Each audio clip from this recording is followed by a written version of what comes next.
Yeah, so it looks like we have literally triggered and both and the minions choosing to do exactly the same compositions that they had in the last match, with the exception of Pishaki's crucifier in the previous match having been a comet. I really like the choice of swapping out a crucifier for that, giving tracking disruption to be effective against a Fleet Tempest and a Vindicator, and a Belgorn to a limited extent as well. DTM? Maybe we're having a connection issue there for DTM, so I will jump in right now.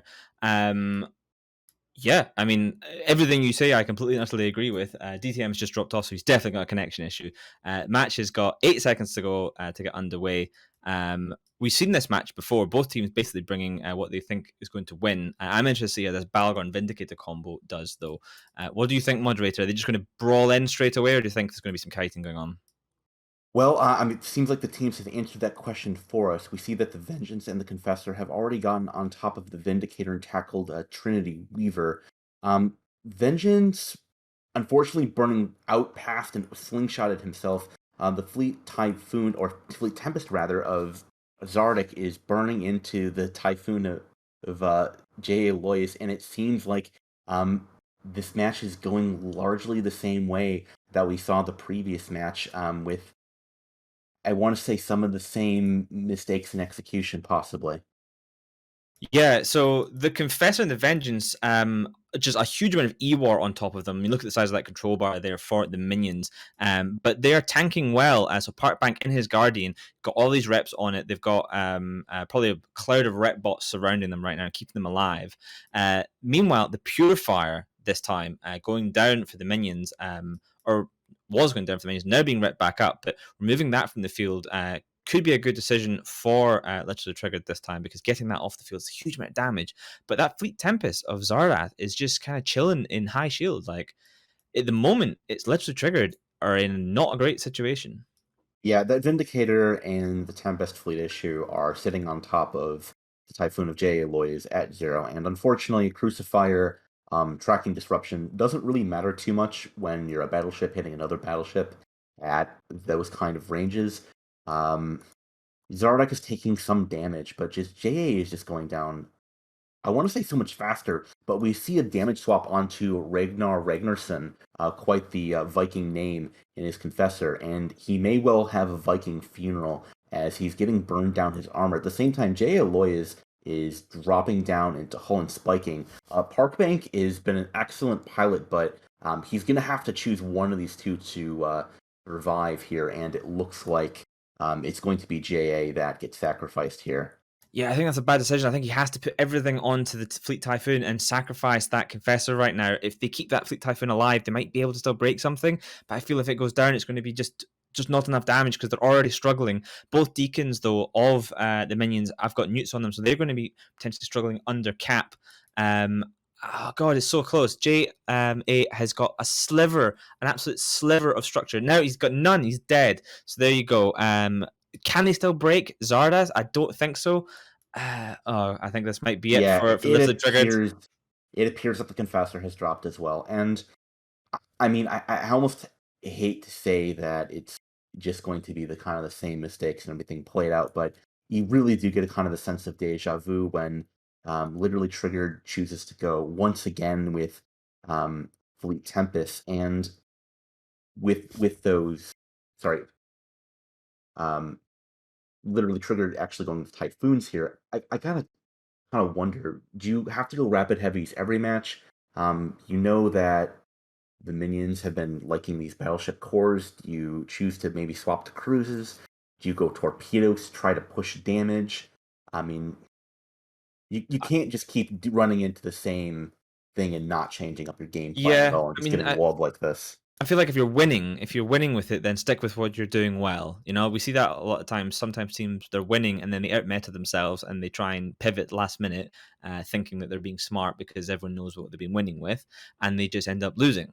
But if you've brought almost the same matchup twice in a row and you lost last time, unless you think this is your best comp and you can just execute it better, maybe you thought you piloted poorly last time and you can make up for that and it's still a better comp, then sure, bring it. But based on what it went up against, I agree. I think you do that. You take away those rapid heavies and you bring on something with more sustained DPS and less reliant on burst, especially as minions have brought so many of these thick armor boy comps.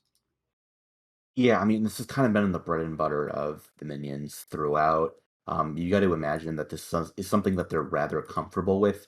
And I mean, we were talking earlier about kind of these default tournament setups where Mystical Might was talking about, hey, you just do these kind of basic, kind of communication piloting things. You sort of kind of binary. Either you win or you don't, and it's usually not super close one way or another. In this case, the binary appears to be just another 100 to 0 sweep, as Zara's is taking a fair amount of damage, but the Typhoon and the Fleet Typhoon are getting to the very end of their heavy clips, and once those go down, we're going to see him get repped all the way back up from these pair of Deacons, as the support wing of Literally Triggered is getting triggered off of the field here. There's a stretch for you there, moderator, on that pun, but I appreciate the effort. The Fleet Typhoon of Zardas just clinging on. The two Deacons, I mean, there's some jams may have just landed on them, which might push Zardas under the edge, as it were, but it's definitely too little too late. Even if they break that Fleet Tempest, they have just a Fleet Typhoon and a Typhoon left for damage, really, with the Crucifier and the Garmer both scrammed, web painted, and eating turbo dick right now as they disappear very quickly. Pro tip: if you're in a Garmer, don't get scram webbed. You will not survive very long at all. 4 minutes to go in this match, but I don't think there's any chance of Literally Triggered pulling it back, as Jalthe now is got all the EWAR on him and all the DPS as he drops down as well. Can the minions? I mean, the only thing left to really debate is, can they take it 100 to 0 at the moment? I think they probably can.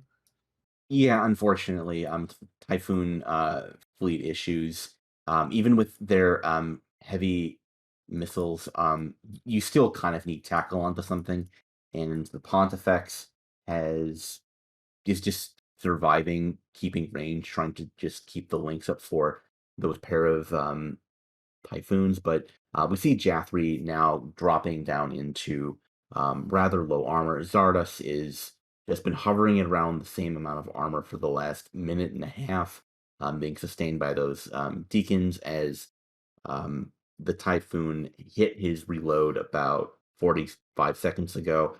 And I mean, the Guardian now of Parkbank getting dropped. So Good fights in do you think local that gonna be pretty coming out Literally Trigger could shortly. have done anything different strategy wise in this match when they warped in and saw what they were facing, or do you think it was almost guaranteed from when they warped in? I mean, I don't think it was 100% guaranteed. They definitely had a thought process of, hey, we're going to use a crucifier to use that tracking disruption to mitigate from the Tempest fleet issue. But one of the mistakes we saw from the Literally Triggered support wing is they got tackle on the minions' battleships, but then they kept burning and lost tackle. And once it happened, minions' battleship core was able to get on top of things. Once you're caught by a Balgorn web, you're not going anywhere. And then we just saw in the first minute and a half, um, it kind of play out the same way, and then the match was more or less over at that point. Yeah, and speaking of being more or less over, it is now more over than less, as it is finished. So the minions with 100 to 0 sweep there of Literally Triggered. Not only do they win today, winning the glorious 500 plex and extra skins, as well as the most valuable prize of all, Pride.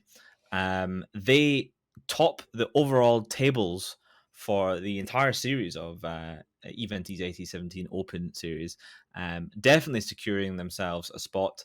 Coming into today, we had the discussion of the minions were essentially had to win a match to guarantee themselves a slot. You know, could they do it? It's best of one. They had to win that first match, and then they just showed everybody up and came in and won pretty much.